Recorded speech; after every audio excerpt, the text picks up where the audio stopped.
you went to Cape Town to do a diving course, did you? We did the South African Navy Part 3 diving scuba course, which is the lead up to attack diving, which is an oxygen rebreather, Right. which is basically what we were there for, to learn how to attack dive, which is a rebreather which doesn't blow bubbles up onto the surface. But we first had to do I think it was about 6 weeks of scuba, self-contained underwater breathing.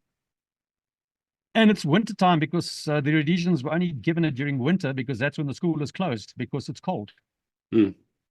The first day there, we had to get into our Speedos and dive into the Simonstown Harbor and dive right down to the bottom, the seafloor, and bring up a handful of sand just to show we'd gone down.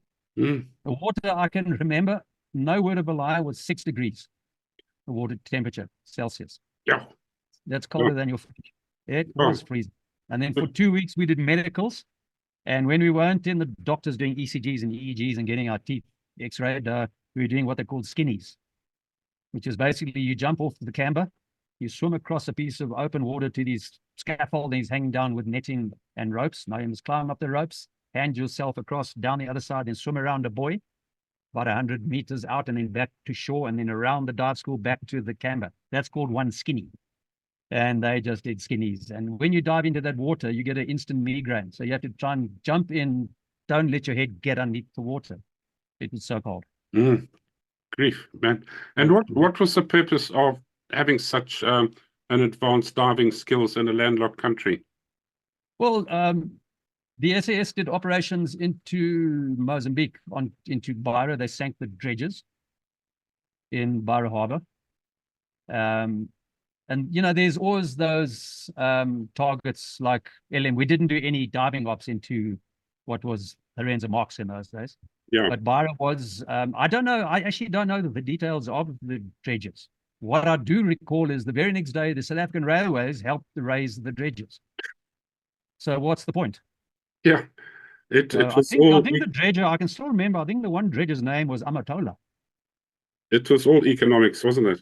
Yeah, it's all politics. I mean, you know, but you just cannon fodder at that age and that stage of our existence. So, but no, it's attack diving. I know the guys in Four Recce, they did, they sank ships in the Angolan harbors. I think Lobito, but that's during the 80s. You know, that's what the Seaborns do. So we did the attack diving, and I told you, thank goodness Bob McKenzie canceled that one night diving up into Sinazongwe on Lake Kariba. Hmm. But no, that was the most sought after course. In those days, 1980, Billy Grant said to me, well, 81, when he finished in the Recce, he said, come, Robin, let's go dive in the North Sea. I said, no ways. He says, no, they got hot water suits. I said, I don't care. It's just gray. I said, no ways. But no, I dived in Sonoya Caves, and yeah, as much as I love water, I was an excellent swimmer, Victor Ladorum, and all that sort of stuff. And I represented Rhodesia playing underwater hockey, a weird game. There was just something about going down in water that scared the hell out of me. I never really got over that fear. Did you find it all right? Yeah, look, one thing I can say, we did, geez, how many, we finished our scuba with about, 33, nearly 34 hours of scuba. That was on air. And then 33 hours underwater. And by the time we finished the attack diving, I was on 57 hours. Jeez. So another 20 hours so there's 57 hours of diving. When we got back, but you're diving in Simonstown, like I said, they were at pains to tell us right in the first week, they showed us this movie called Shark Attack. And then they say, right, this is the most highly densely populated area for great whites in the world. Good Lord. But they said since the school was established in 1950s, there's been one fatality. So, no, it's just to wind you up and get you, like they made us jump off the frigates. So you're jumping off the bridge of the frigate. But we said to them, hey, Burra, we paratrained. Yeah. We're not scared of this. So we jump. But the thing is, when you're on a frigate, it goes in. As it gets higher, it gets thinner and thinner. So you have to stand up there on the bridge and jump out. Make sure you don't slip on those railings. Otherwise, you're going to hit the deck. So luckily we did it in wetsuits, because if I didn't have a wetsuit on, I would have had a split personality when I hit the water the one time. I was very chuffed that you had wetsuits on, because Yeah, that cushioned the blow to the yeah, posterior. yeah, But it yeah. was no, it was nasty. It was 3 months freezing cold. So that's why we misbehaved so badly over the weekends. We were trying to Oh, numb ourselves. it's a lovely part of the world to have a bit of fun in as well. Not too far out of Cape Town, and beautiful area. Well, we went across to Hout Bay, and at the Hout Bay Hotel, and caused a bit of nonsense there. The one weekend we went to Sandy Bay, bunch of drunk Rhodesians. That was hilarious. Yeah, I bet. I won't elaborate. No, no. But then every weekend at UCT, it was just causing trouble like you can't believe. Yeah, Picking on the new SAS liberal students and fighting and breaking into the women's res and stealing lovely. their cakes and cookies. And Oh, of course, the Sherry Club at the one females res every Friday night, it was 10 cents for a glass of beer or sherry. So what? Obies, you've got a whole beer glass full of Obies for 10 cents. Good Lord. We got a bit ratties there. I bet. Yeah. Yeah. But I mean, you're young. You could, Monday morning, you're back in that stinking wetsuit, because in the morning, Tony, you don't pee when you wake up. Yeah. You wake up, you wash your face, you shave, you go and have breakfast. Now, I was the only sergeant, so I'm in the old Afrikaans WOs and CPOs mess. And Rich Downard was the only officer. And mostly Afrikaans, but there was one old salty dog, old sea dog, old Alan Lawrence, I made good friends with. But you know, those classic old sea dogs. Yeah. But you're there, and it's all old Afrikaners, and you're this young lighty, 20 years old, the Engelsman. So you save your pee when you get to the dive school. You save it when you're in the water, down at 10, 20, 30 meters, then you pee. And it's just, oh. Keep yourself warm. Well, after 3 months, you could recognize your suit just by the smell of your own urine. Yeah. Oh, fantastic, eh? Oh, that was, yeah, even though you wash them every day, after 3 months, boy, oh Yeah. boy. Yeah, they do. They do really hope. Yeah. So it was a world-class course, and in those days you could walk into any diving job anywhere in the world. If you could, like, I'd take this logbook, I say, right, there's me, you're in. Done. wow. You didn't have to qualify, you didn't have to prove it. You could straight into any diving job anywhere in the world in those days. Yeah, gee, eh? It was the most respected worldwide, the SA Navy course. Amazing. Wow. So what did you do when you got back from that? Was that the end of your military career? No, that was when I told you we did that op Paladin, those 3 railway bridges. Okay. North of Tet, where I had the BP, and yeah, I didn't finish that one. The militia just ran away, so we didn't even fire a shot. And the Bell landed my bridge that I blew. That was a single span. I've got pictures of the other ones, the before and afters. There were, some of them had 2 or 3 spans. But I think the bridge I think it had only 1 span or 2. I can't recall. I do know the one picture that I took, because when we left Cranbourne and moved to Cabrit Barracks in about late 78, I found an old static line in one of the cupboards in the old SAS barracks at Cranbourne. And in the photograph, we strung a net underneath the abutment and the pier. It was quite high. So we slung this net underneath, and I can see in the photograph, there's a parachute static line. So I know that was mine, but I couldn't tell if it was a single or double span. But the Bell landed on the bridge. All we had to do was offload these big box, well, they were half-gallon drums of pentolite, which is a very, very fast explosive. It wasn't PE4, PE9, it was pentolite. The ones they use, those homemade claymores in the cordon sanitaire. And I've got pictures of them. It's Pete Cole, and I think there's Bezuidenhout. Their backs are turned, but I can tell Pete, and even other guys said, no, that's Badger, that's our Bez there. They hung 44-gallon drums of explosives that have been cut down from top to bottom. So this is Half Moon. Yeah. And there's about 4 of those on the pier. Jeez. And what we had, big wooden blocks with a special glue with 2 one is a catalyst. And you mix them, and you've only got, and it gets hot as hell. You mix the 2, and they're these big blocks with big mild steel hooks. Yeah. And you mix the glue, and you put it on the wood, and you quickly put it against the pier. And it hardened in no time. Even on Dem's course, we did it, and we we glued a brick to the wall. Training troop was next to the RDR barracks, and we glued a brick there, and we got a 4-pound hammer and tried to break the glue. The 4-pound hammer broke the brick lengthways. Yeah. It shattered the brick, but it didn't break that glue. So we hung these on there.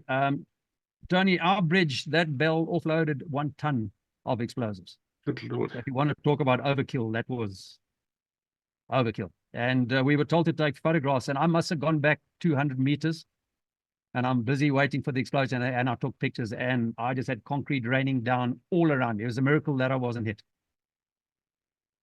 But we did get some good pictures of that. Like I said, the first and only time we were officially given cameras by the interim. And that was, I think it was coming back from that op, Tony. I'm not too sure. I was trying to get a hold of guys who are maybe on that op, because we were in the bells now. Okay, we're talking October 79. We came back over Kabura Bassa, and I think it was Kotwa, had the tar runway, but the sides of it was very, very sandy. And, you know, after action, when the adrenaline leaves you, you get very tired. And I can remember sitting down, I was on the bench facing forward on the left-hand side, on what's that, starboard. And I had my hands down, my head in my hands, and I looked up and I saw the airfield, because crossing Kabura was beautiful. I mean, you fly across that water, just above the water, just a few feet. It's stunning. We're top pilots, me and like Bud Crowcroft, Mike Kruger, all these guys, top pilots. And then I'm tired, and I look up and I saw the squadron leader of eight squadron, which was the Cheetah squadron. He flared and he landed, but he had a tailwind. The second pilot, I think, was Mike Kruger. He was flying the second bell. And Mike, being a good pilot, he said, no. He went around 180 and he landed into wind. A pilot in our bell, he had just come from one squadron, you know, as a hunter. You know, he probably wears a cravat and, you know, old chap, you know. And he thought, well, if the squadron leader can do it, I can do it. Now, he was a brand new chopper pilot, and he came in, and I saw the squadron leader landing. I saw Mike go around, and I put my head down. Next minute, I just felt this vertigo, and the chopper just fell out of the sky. We must have been 40 feet up. And as he banked with the wind behind him, he actually lost collective. And he just lost everything, and the bell just fell in this spiral. But 40 feet up, I mean, you're talking about 1 or 2 seconds or 1.5 seconds, and you hit the ground. And we hit the ground the chopper was turning in a clockwise direction. The first bounce, most of us were out like swastikas. We were gone. It did one bounce, and it bounced, and our link he got knocked out, and he landed on, thank God it wasn't on the tar, but on the sand. And the chopper jumped, and the skid landed on his leg. And we'd gone through the blades. We didn't know it until the blade stopped, but they were only like 1 meter or 2 above the ground. None of us got hit. And the tech tried to follow us, but he still had his monkey chain. So he was dangling out the side. And we saw the whole bell was lurching, because as it landed, it tore the whole chassis away from the landing gear, which is basically skids. Yeah. And it was lurching every time one of the blades must have hit the ground, because it was unbalanced. And the whole thing was lurching, and we ran back to get link. And we ran back through those blades, but they hadn't stopped, but they'd slowed down. And the tech was saying, no, don't, it's going to blow. We said, stuff you, man. And we got Link's RPD, and we put it underneath the skid, and the whole, like 3 of us levered it up enough to pull out his leg. The barrel was bent. Link's leg was not broken. Can you believe it? Wow. It didn't break. Luckily, it was on the sand, not on the tar. And the tar was just there. So that pilot, we never ever saw him again. So he was gone.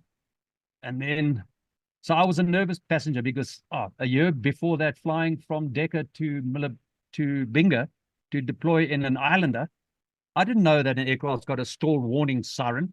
So we're in this hot Islander with our plaques about to deploy into Zambia. I think Corporal Steve Seward, I think he was my stick leader there. And as we're coming into land, this stall warning goes. I didn't know what it was. I thought it was like a fire thing. So, now I tell you, me and flying, I hated it. I hate flying. I hate it as well. There was that one, and then there was this one that pranged, and then later that month, we did 3 road bridges north of Lusaka. It was part of that whole ops where there was a name for blowing all the bridges. Gatling, geez, we didn't even talk about Gatling. Gatling was Makushi. I think it was like Manacle. Manacle was the bridges in Mozambique, which we didn't do. It could have been, yeah, it would have been under Op Dice. So we flew in. My bridge was the southernmost bridge, basically where the Great East Road north of Lusaka heads to Malawi. And north it goes over the river, and it goes to another 2 rivers, and it goes to Makushi, which is a camp which we hit in October 78, that biggest camp in Zambia. And we got all the dams, but same again, because of the cheetahs, we could deploy. So we flew up, must have been either Kariba or Manapool. I can't remember where we flew from, but we were loaded up with explosives and extra fuel. We had a drum of fuel because of the distance, because also we were flying up to the Great East Road and then east to the Great North Road. And I don't think we flew with I think the DAX had maybe dropped fuel on top of the escarpment. So we flew, and then the pilot landed, and they parachuted drums in, so they refueled from that. But now we've got almost like a ton of explosive and about, I don't know, 8 guys, and maybe even more. And I can still remember one was Ken Jubei. He wasn't in B squad. He wasn't in C squadron. He was from B squadron. So I couldn't pull rank over old Ken. But we were mates. But we laid the charges, and you might have seen the pictures of there's the guys are there. And I think Dion Lemmer's there giving the hoo-ha in that one picture. That was, I think there were 2 or 3 bridges that we blew that day. Mine was a southern one, and my stop group on the northern side raided me and said, "Sarge, there's a white woman here wants to be let across the bridge before we blow it." And I said, "Oh, okay, let her through." So she came, and it turned out she was a very rotund, old, middle-aged, elderly Yugoslavian woman. And she stopped there, and she said, "Oh, thank you." No, but she was also moaning, "You mustn't blow the bridges. It'll take her like 3-5 hours to do a detour now." But we said, "Sorry." And she pointed down river, and she pointed, I could see the top of a Virginia tobacco barn. She says, "That's my farm." No, about 20, 30 years later, some guy met her, and she recounted that story to him, the guy that I knew. So we let her go, and then we withdrew. And then, but while we were there, a car came up from Zambia, from Lusaka, and we stopped it. And it was packed. There were like 2 in the front, about 3 in the back, Zambian policemen. And we got them out against the bank there. And the guy, I said, "Where's your weapon?" But he was very surly, very cheeky. I said, "Where's your weapon?" He said, "I don't have one." So I fired a burst. I had my RPD. I fired a burst past his tum-tum. And I said, "Where's your weapon?" He says, "Behind the seat." Now, Ken, who was my mate, but he was from B squad, and he ran to the back of the car and he took it out. It was a British Sterling. And I said to him, "That's mine." He says, "Finders keepers, you know." I couldn't full rank. He was from B squadrons. To this day, I still ask him, where's my Sterling? But anyway, we got these guys. But after I let off a few rounds, he actually became more respectful. You know, we didn't harm the guys. And then we were told to give them that little blurb, you know, our fight's not against you. It's against, you know, the dissidents and all that. I mean, I've actually got the one paper that we threw out when we exfiltrated from the NSO. After Martin Pierce was killed, we flew over downtown Lusaka between the high-rise buildings, throwing out these leaflets. And they were all propaganda. I've actually got some of them still. And just saying, you know, we are not attacking you. This is the dissidents and all that stuff. You know, the old propaganda. Yeah. So that was on the way to those bridges. We refueled on the escarpment. Now we got about a ton of explosive, 8 guys, and the bell. Now I'd just been in the one that had pranged, and I'm sitting in the back, but on the port side, and he builds up the revolutions. You know, the bell's just got the 2 blades. It's not like Ella's got the 3, but they massive blades. And this thing, and I'm watching these blades as they go up and up and up, grabbing for air, and this chopper won't move. It is so heavy. Eventually, it came up and it came up and must have come to about a meter and a half. Now I'm going, we've got all this demolitions. And next minute, he comes up and he's stationary. Next minute, he dunks the nose and the whole nose fell down and the skids hit the ground. And the chopper just bounced and it went up. Wow. As it bounced, as it hit the ground, the blades came down, grabbed, and then went up. I nearly pooped in my pants. I've just been the one that had crashed, and then he pulled this trick. And I spoke to him afterwards. He was an American pilot. He says, no, they used to do, they had a name. They used to load over 20 guys in them. But they could afford to. They could throw them away like sweet papers. Yeah, yeah. But no, I was petrified. So my nervousness just got worse and worse and worse with all these. But he says, no, that was a common thing. They used to just bounce them off the ground. Now, I'm an idiot. I said that we called them bells. In fact, we called the Hueys, which are bells, we called them cheetahs, didn't we? Yeah. Look, when they came in, we got them from Israel. They were all basically scrap. And our guys were so phenomenal. They stripped them down and rebuilt them totally. Fantastic. And they were AB 205s, Augusta Bell 205s we got from, I believe, through Israel. I don't know if they were theirs, but that was the conduit, AB 205. And our denomination for them was cheetah. And they even had a little yellow cheetah on the tail boom. So they were called cheetah. Fantastic aircraft. No, absolutely. Beautiful aircraft. A lot of those, even that one, I didn't do the Chambeshi Bridge. They couldn't have been picked up at that range with Alouettes and the number of guys. It just wouldn't have worked. Yeah, fantastic. And what other operations have you got to talk on, Rob? Well, that was, those were the big ones. That was all to stop Nkomo moving his tanks and his missile launches and everything south into Rhodesia. Yeah. Because Zipper had plans to cross at Chirundu, Kariba, and Vic Falls. Intelligence knew about it. We all knew about it. So that's why we were blowing all these bridges to stop them moving. Because after Chambeshi Bridge, I think they did the road and the rail bridge. Then they had to find ways of getting it around, and then they'd move them by truck. So we blew all those bridges north of Lusaka. I wasn't with it. I think B Squadron did bridges between Lusaka and Chirundu. And they had contacts there with our land-based 20mm, the old Hispano-Suiza.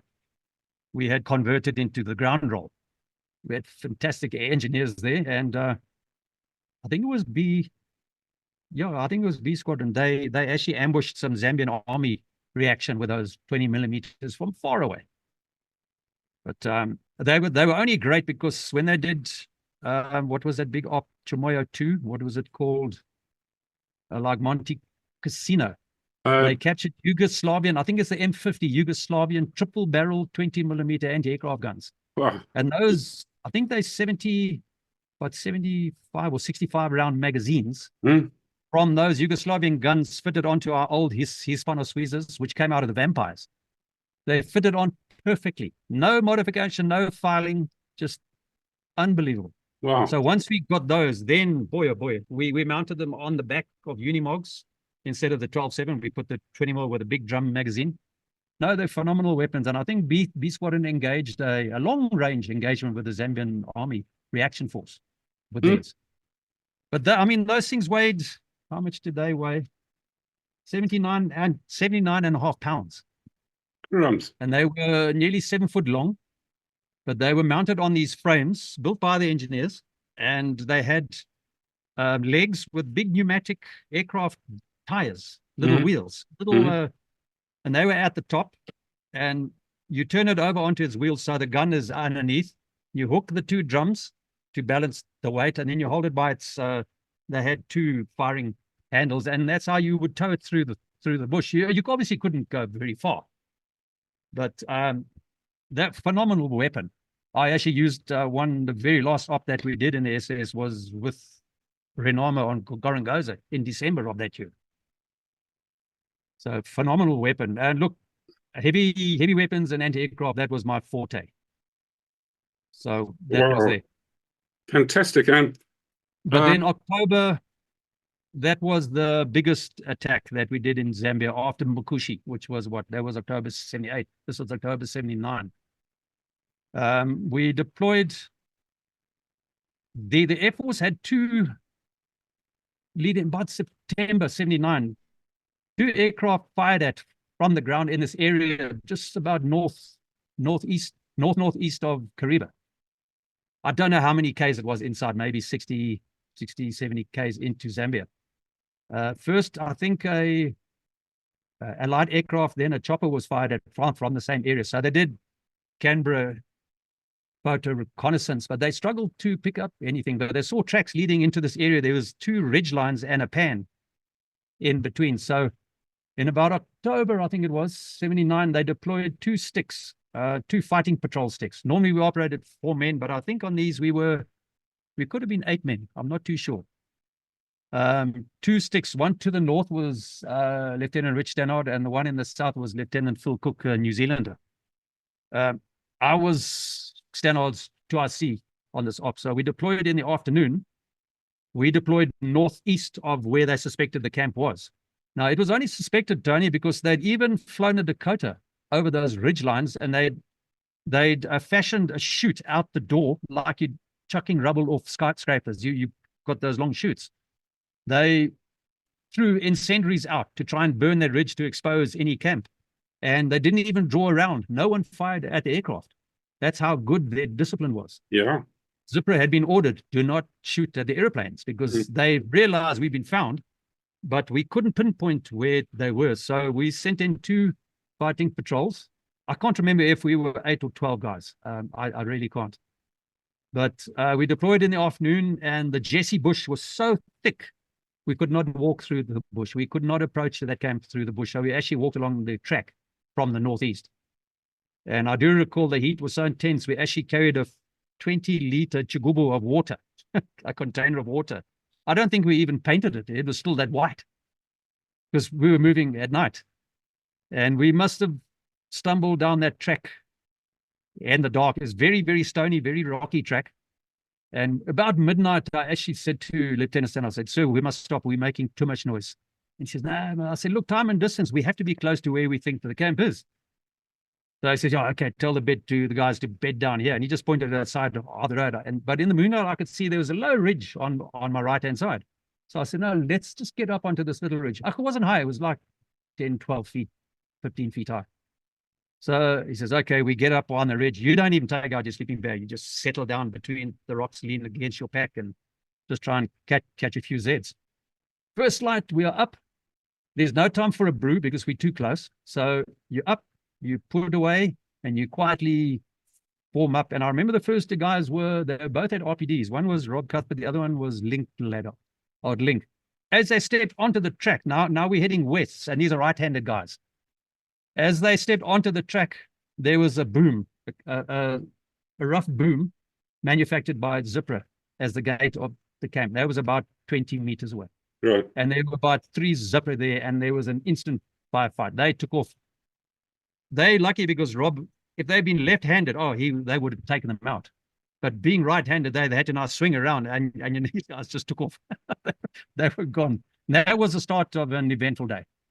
The previous night, the southern stick under Phil Cook, I wasn't there. So old Paul French, who's retired in England now, Paul's also written a bit on our WhatsApp group about it and the details there. So Paul is the man who can give you details there. But they were either they walked into a Zipper patrol that was in a lying up place, or they were ambushed. I'm not too sure. But as it turned out, John McLaurin, a young British guy, he was shot right through his midriff here. And the medic was Rob Mackenzie, and he was trying to stabilize him. But, it was fatal wounds. And every time he made a noise, it would just bring more fire onto them. I think Paul got a flesh wound. I think so. A few guys got wounds there as they were pinned down that night. But I think at first light, the Zipper had withdrawn.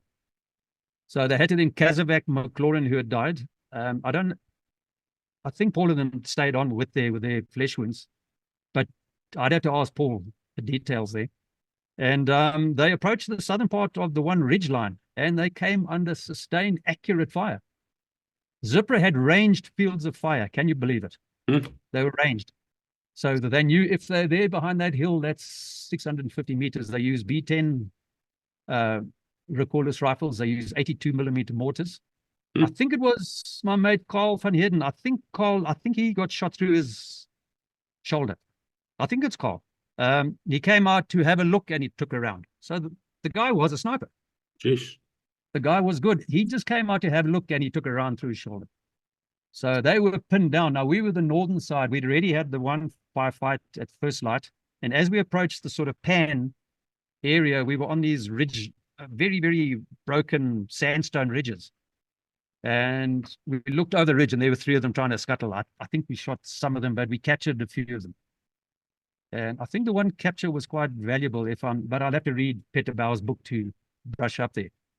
And from there, we could hear over the small means that Cook's stick were pinned down.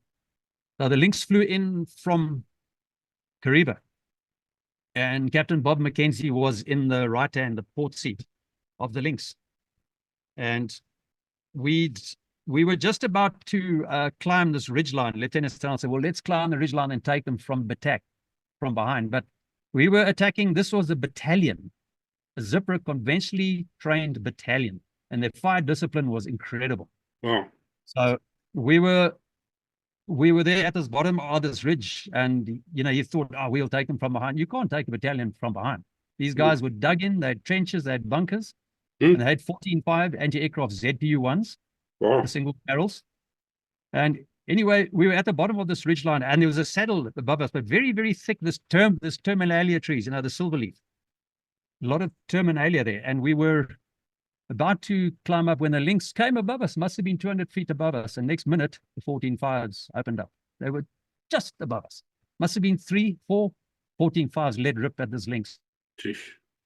To put in an airstrike to relieve Phil Cook's stick that had been pinned down. And they were so close that when the first bursts ended, I could hear them recocking the 14.5s. We were so close.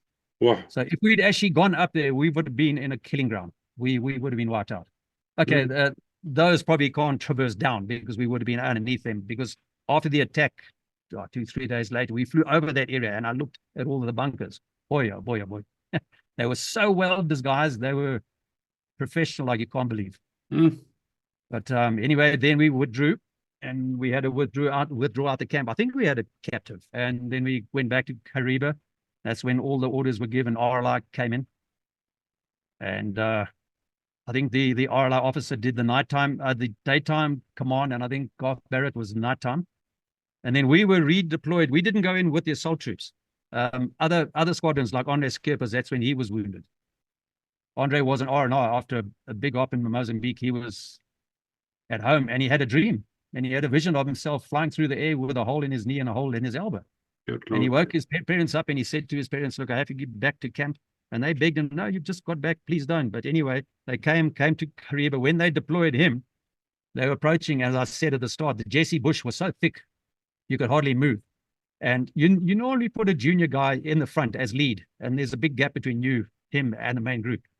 And he was taking such a long time that Lieutenant Skerpers, I believe, said to him, come back, I'll take lead. And as he took lead, he hit a tripwire, and it was a POM Z. Oh. The POM Z jumps up the ground, I don't know, a meter or two, and it explodes. And that's what hit him. There's pictures of him lying there with all the bandages on his knee and on his elbow. So that was his final warning. That's when he knew that the Lord had called him. That's when he just said, that's me, I'm going into the ministry. Gee, eh? Andre had a lot of warnings before that, which he told me about, and subsequently after the war. That's very interesting.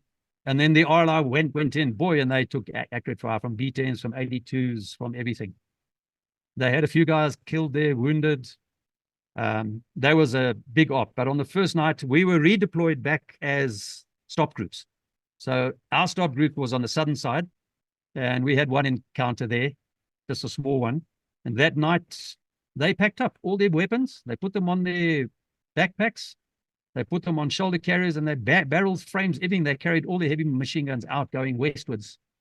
And they went through an RLI ambush who, discretion, he decided not to initiate the ambush. It's, we knew we were up against a battalion, so he probably summed it up. He says his ambush group was made up of cooks and bottle washers. Yeah. I And read. he just said, nah, he's not going to do it. We were quite critical of him at the time, but if you look at all the factors, he probably made the right choice. So then after that day, then we were then picked up by bells and we were leapfrog westwards. Quite a few Ks we were then dropped and we were just looking for spoor. We did have one encounter action that night. We set an ambush, which was initiated, but he used an instant light grenade. And by the time that thing pops up and it lights, your target is long gone. So that was a failure. And the next day, we'd already had one. I was making a brew facing back towards the camp westward, which was miles away. And I had my brew there on my little gas thing. And I looked up and there, this little zipper guy came with his Russian campaign pack on. I can't remember if I knocked over my tea, which would have incensed me, but we took him out and we booby-trapped him with a N962. And then we carried on going westwards. And then we got to an old worn-out track. And one of the guys who'd been on Op Bastille when they drove into Lusaka, he said, Sarge, this is the track we used. So the officer got a hold of Bob McKenzie and he said, right, head north. Unfortunately, the officer knew better and he started heading back east. And after a few hours, a lynx appeared above us. And he asked us for a lockstat. And he gave a false lockstat. And I said to him, sir, that's not our position. And the lynx was obviously an experienced pilot, and he saw us, and he didn't know if we were Zipper or Rhodesians. So he asked us again. And then he said, fire a mini flare. So he stood under the tree, and he fired his mini flare into a tree. And that's apparently speaking to the guys afterwards. He says, they thought I was going to shoot him. I ran out between the trees, and I fired my mini flare. And then the lynx said, okay, he was about to put in a Frantan strike onto us. Wow. But that was a very disappointing occurrence. Was that Op Gatling? No, Gatling was Makushi in October 78. This was Op Tepid. October 79. Wow.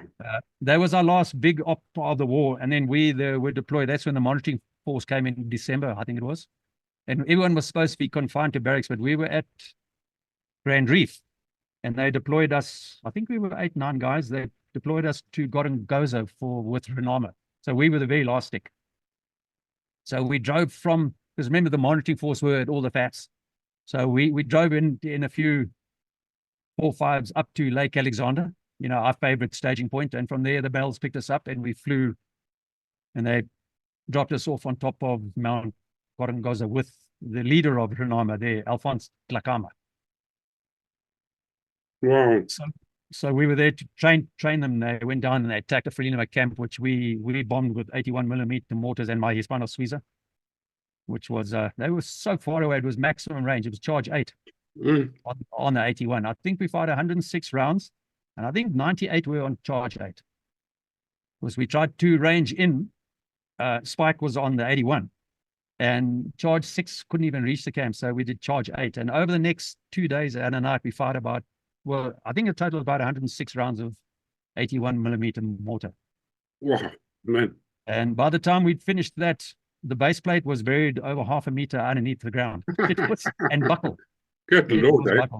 Even throughout the night, the Renama guy would wake you up every 20 minutes, half an hour, and you roll over, get on your knees, and you drop a bomb down. By the time it's hit the pin, you're ready back down on your sleeping bag.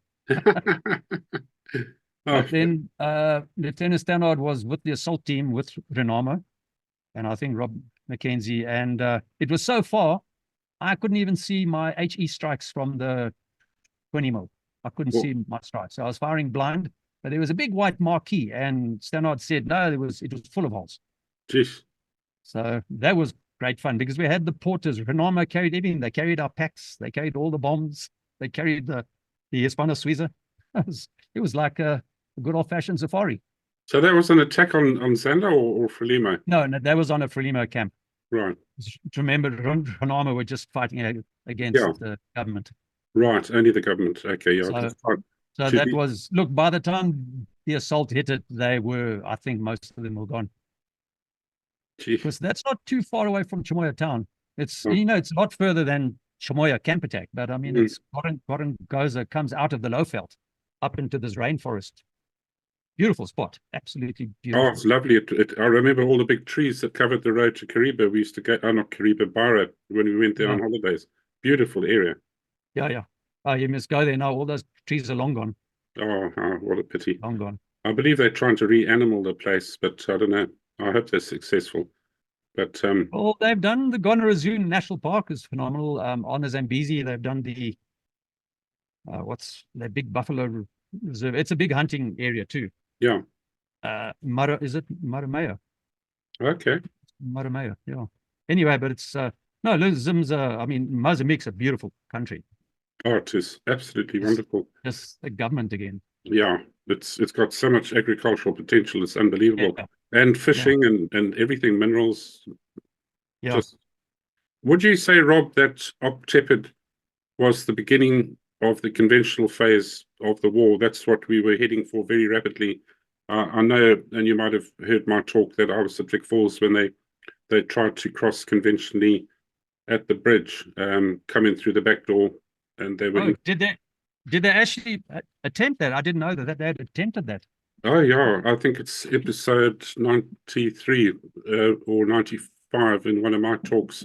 Also, an armored car guy, he gave a talk on it, and they tried to, about a battalion of them tried to cross the river west of Zambezi Hotel, and they tried to cross in dinghies and go in through the back door and come behind our forces at the bridge. We had about 2 companies of men there. I was in charge of the mortars.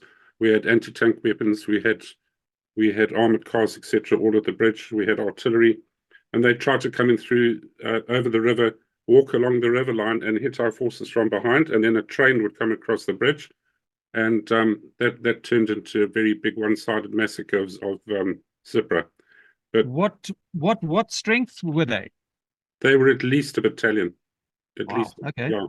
Yeah. Wasn't Clive Middy with Grey Scouts? He was involved around. I listened to his one talk. He was. It was either shortly after that or at some separate stage that he hit 100 of them with backpacks on. I mean, the guys we were picking up on the river were in dark brown overalls with proper black boots. They had like caps or berets or something. They were the conventionally trained guys.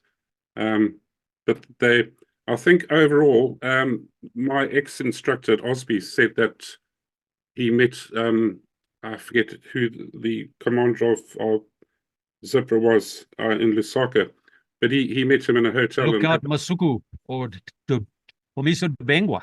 One of those two. They were our targets, possible targets on Op Carpet with the helicopter. Right? Demiso, Debengwa, and Lookout Masuku, but they weren't there. Probably Masuku. He met him in Lusaka and had a beer with him. Yeah, and he said they lost 300 guys in that attempted crossing. Whether it was dead, injured, missing in action, I thought about it afterwards, and because I personally was there witnessing the whole thing, I think it was probably a bit lower, between 150 to 200. But Livingston had a lot of injured guys in it the next day. Yeah. Well, like I said earlier, there's a lot of them die afterwards from wounds.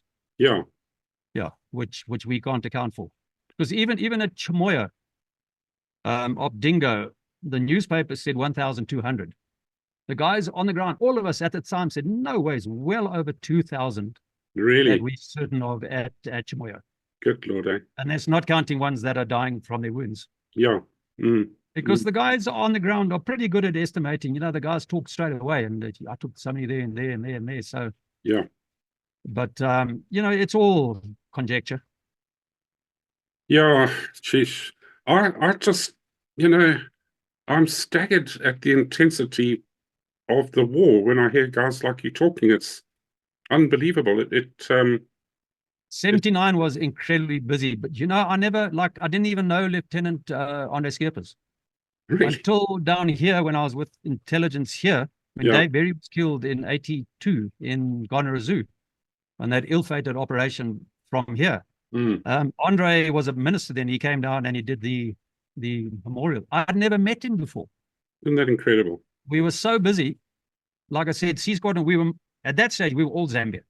And Andre and them, they were Op Repulse, Op Thrasher, Mozambique. So it's just, we were so busy in that year. It's a miracle. I've actually got little pictures of that medals parade when the whole squadron was on parade. That was the one and only time that ever happened. So, you know, we didn't even know the other guys. We were just so busy in our different sectors. No, I didn't realize. I always thought A Squadron and B Squadron were the squadrons in England, and C Squadron was Rhodesian. But we had our own A and B Squadron as well, did we? Yeah. No. What actually happened? Actually, it's quite topical now within our Southern African Rhodesian SAS Association. They seem to be dropping the name Rhodesia, which is quite sad. C Squadron, about 100 volunteers in the early 1950s went to Malaya. They called the Far East Volunteer Unit, and they deployed to Malaya. And at the time, that the British had A Squadron raised from members there, and they were known as the Malayan Scouts. And then they sent B Squadron. They raised it in England. They sent it out, and then the Rhodesians were named C Squadron of 22 SAS. It changed to 22 SAS regiments. So they dropped the name Malayan Scouts. So we were C Squadron. We were on the orbit of the British Army and of the British SAS. And our service there ended in 1953. And then the Rhodesians, and then the unit was disbanded because that was leading up to the breakup of the Federation. So in 1961, it was raised again as C Squadron Rhodesian SAS. Right. We were never back on the orbit of the British Army. And it went on until 1978 when we became first Rhodesian SAS regiment. So under C Squadron Rhodesian SAS, we were A Troop and B Troop. Okay. Okay. And then, of course, HQ. But then in 78, we became a regiment. And then the regiment comprised 3 squadrons, A, B, and C. So even now, you can go on to Wikipedia and go on anything and just look. The British SAS is 22 SAS is A Squadron, B Squadron, D Squadron, E, and I think F now. So C Squadron, even in 1980, December 80, when the former Rhodesian SAS closed down, most of the unit was down in Reki in South Africa. But the guys all went back to Harare now, and they had a week-long bender, and they had a big mass jump. There was about 5 or 6 decks, I think. They had a mass jump, and even in the book is printed a telex from the commanding officer of 22 SAS, you know, commending us on such a good sister unit, and stating that the orbit for C Squadron on the SAS orbit will still remains vacant. It was confirmed by them, but sadly now at the moment there's a move to sort of name us as C Squadron 22 SS, which we are not. There's a good chance that the Brits might raise another C Squadron. It's all this woke crap, I suppose, as well. You know. Yeah, but this is emanating here, so it's causing a bit of a dissension. Yeah, but you can't alter history. No. With a whim, you can't. And then our D Squadron, of course, were the South Africans that were labelled D Squadron. Did you? Yeah, that was a colloquial term. You know, it was never official, even though Koos Moorcroft, who was RSM of the Rhodesian, the South African Special Forces at one stage. All these guys, they write in the books, they call them D Squadron. We never called them that. We called them the Rekis. That's it. Even in Martin Pierce called them the Rekis, but he names the guys, Doe Stain and all these guys. He names them. So D Squadron is a colloquial term, but we use it now on our one memorial in Durban. We've got our replacement because our original one was moved down in 1980 to Durban, and then about 12 years ago it was moved to England, to Hereford, to the parent unit. Yeah. So there's a replacement one in Durban at a Moth Flame Lily Park, and that one has got D Squadron guys on it, and I think they lost about 6 guys with us in the Gaza province. Yeah. When Tony Lynch was killed on Lake Kariba, I was on Den's course when he was killed in the boat. He was being picked up. Zambian army ambushed the boat. He was killed, but I think 2 Reki guys were wounded, but slight flesh wounds. So they were wounded, and they managed to get back out into the open water, and the police boat towed them back. So, 2 of those guys were wounded, but Tony was sadly killed. Good man, that good guy. We were good friends. You never had any interaction with them on a military program or battle of any type, did you?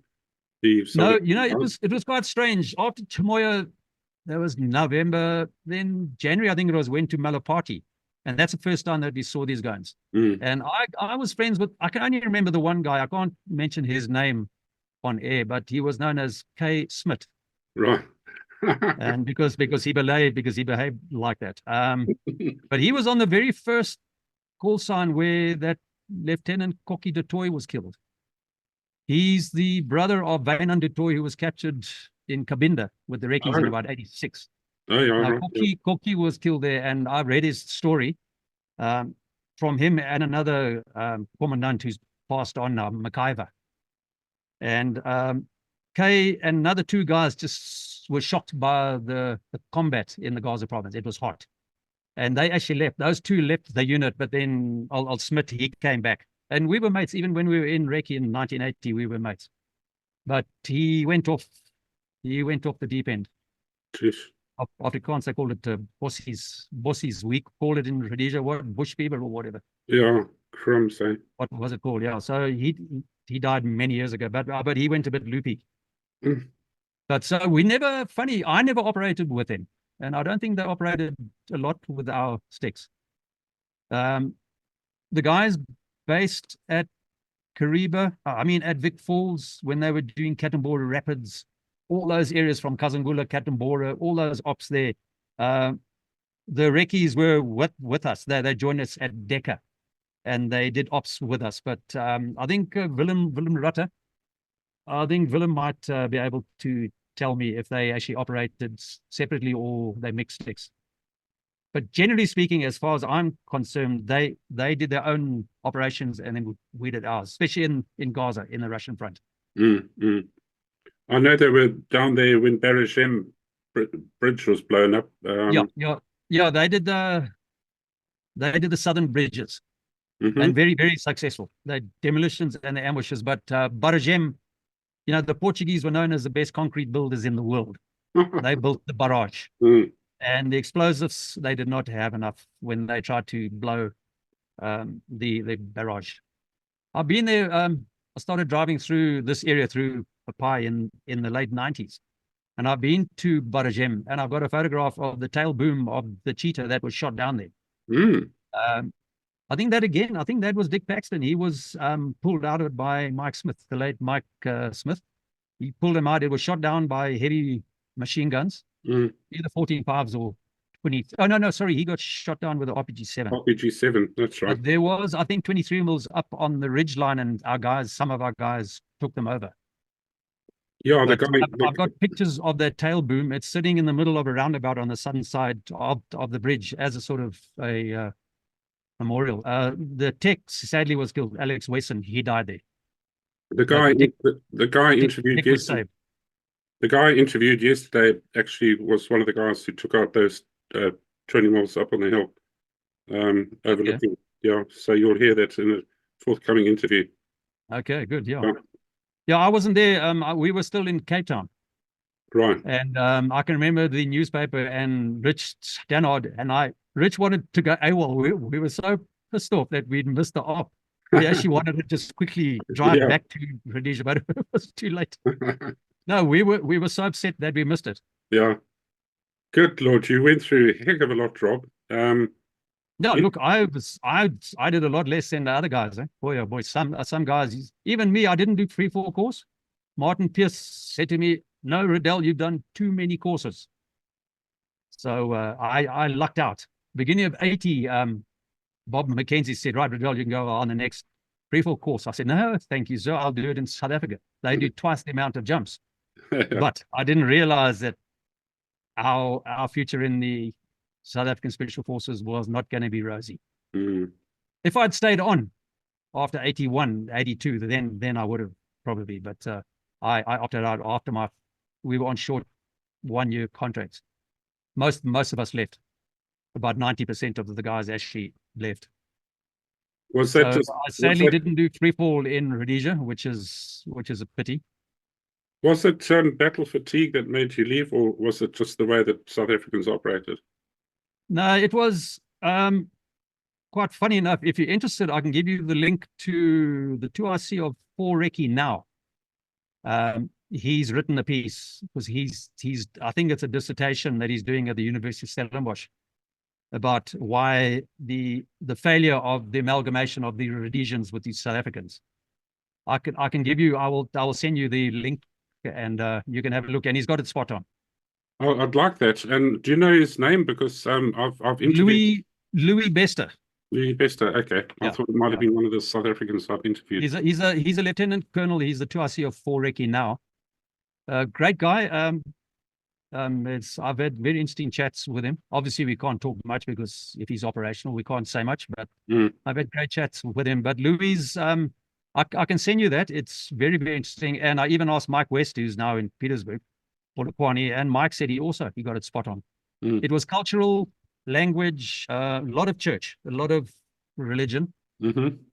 Our raid into Matola in 81, that caused ructions, and we left a body behind for the first time. So that is that's another story.